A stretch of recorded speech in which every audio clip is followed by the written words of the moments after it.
ভাই আপনাদের জলবিলাস রেস্টুরেন্টে আজকে আসলাম, খুবই ভালো লাগলো, মনোমুগ্ধকর একটা পরিবেশে তৈরি করছেন। মানে আমি আপনার কাছ থেকে জানতে চাইছিলাম কি কি ফেসিবিলিটি মানে জনগণের জন্য আপনারা রাখছেন।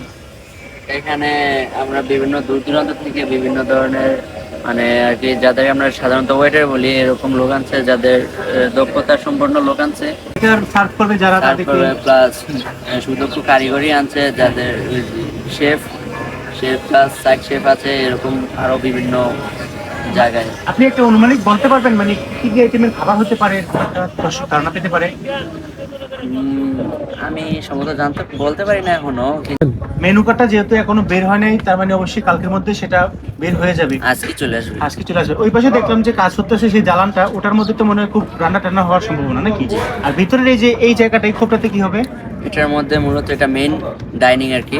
এটার মধ্যে মেইন ডাইনিং প্লাস এটা হচ্ছে ইনসাইড, এটা হচ্ছে আউটসাইড। এটা ভিতরে বসার জন্য, এটা বাইরে বসার জন্য এরকম টেবিল আছে। আর এদিকে কটেজ আছে, দেখছেন 3টা কটেজ আছে। তাহলে দর্শক আপনারা শুনতে পেলেন যে আমার পেছনে যে জায়গাটা আছে এখানে ইনডোর, এখানে ভিতরে বসবে। আর এটা হচ্ছে আউটডোর। আউটডোরে যার বসার ইচ্ছে সে আউটডোরে বসবে, আর ইনডোরে যার বসার ইচ্ছে সে ইনডোরে বসবে, ঠিক আছে? আর এখান থেকে আপনার আউটডোরে বসলে নদীর যে একটা ভিউ, এই ভিউটা পাওয়া যাবে। তো সব মিলিয়ে মনোমুগ্ধকর একটা পরিবেশ। অবশ্যই আপনাদের সবাইকে দাওয়াত রইল, আসবেন, কারণ আগামীকালকে এটার উদ্বোধন হতে যাচ্ছে। ধন্যবাদ সবাইকে।